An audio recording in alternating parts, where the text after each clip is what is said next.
بہت مدت پہلے دور دراز کے ایک ملک میں یہ قاعدہ تھا کہ اس ملک کے لوگ ہر سال اپنا بادشاہ تبدیل کرتے تھے۔ جو بھی بادشاہ بنتا وہ ایک عہد نامے پر دستخط کرتا کہ اس کی حکومت کا 1 سال مکمل ہونے کے بعد وہ اس عہدے سے دستبردار ہو جائے گا اور اسے ایک دور دراز جزیرے پر چھوڑ دیا جائے گا جہاں سے وہ کبھی واپس نہیں آ سکے گا۔ جب ایک بادشاہ کا 1 سالہ دور حکومت مکمل ہو جاتا تو اسے ایک مخصوص جزیرے پر چھوڑ دیا جاتا جہاں وہ اپنی بقیہ زندگی گزارتا۔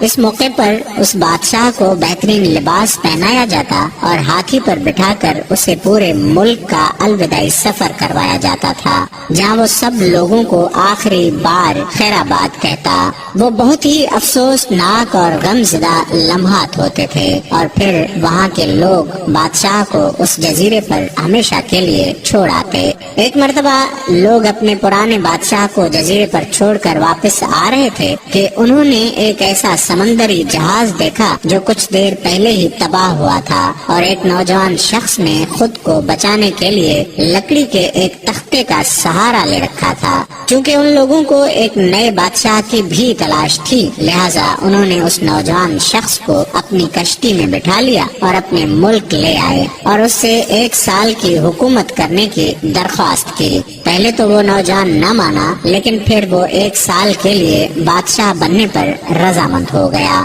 وہاں کے لوگوں نے اسے اس بادشاہت کے تمام اصول اور طریقے سمجھا دیے اور یہ بھی بتایا کہ 1 سال کے بعد اسے فلاں مخصوص جزیرے پر چھوڑ آئیں گے۔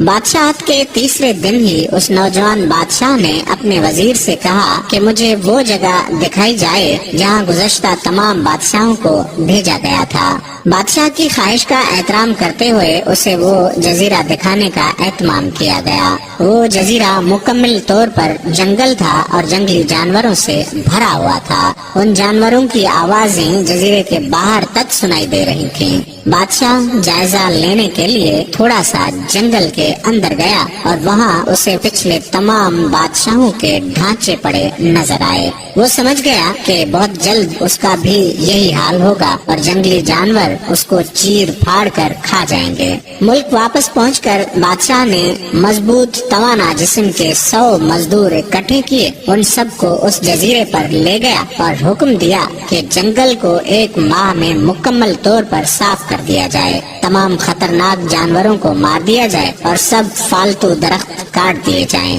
وہ ہر ماہ خود جزیرے کا دورہ کرتا اور کام کی خود نگرانی بھی کرتا۔ پہلے مہینے میں ہی تمام خطرناک جانوروں کو مار دیا گیا اور پھر بہت سے درخت بھی کاٹ دیے گئے۔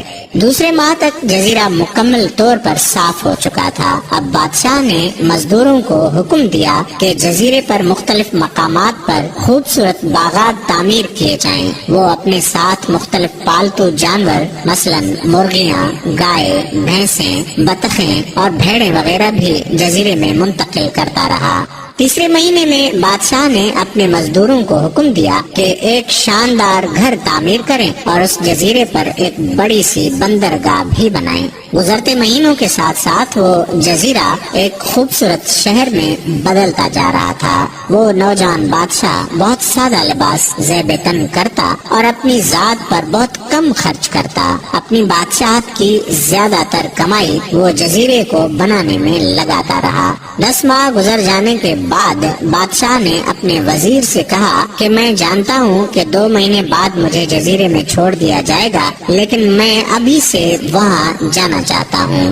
وزیر اور دوسرے وزراء اس بات پر متفق نہیں ہوئے اور بادشاہ سے کہا کہ آپ کو 2 ماہ مزید صبر کرنا ہوگا تاکہ سال مکمل ہو جائے۔ سال پورا ہو جانے کے بعد ہی آپ کو اس جزیرے پر چھوڑا جائے گا۔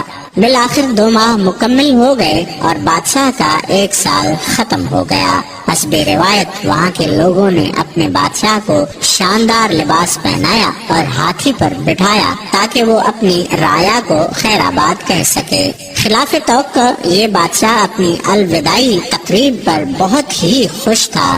لوگوں نے اس سے پوچھا کہ اس موقع پر تمام گزشتہ بادشاہ تو رو رہے تھے لیکن آپ ہنس رہے ہیں۔ آپ کے اس قدر خوش ہونے کی کیا وجہ ہے؟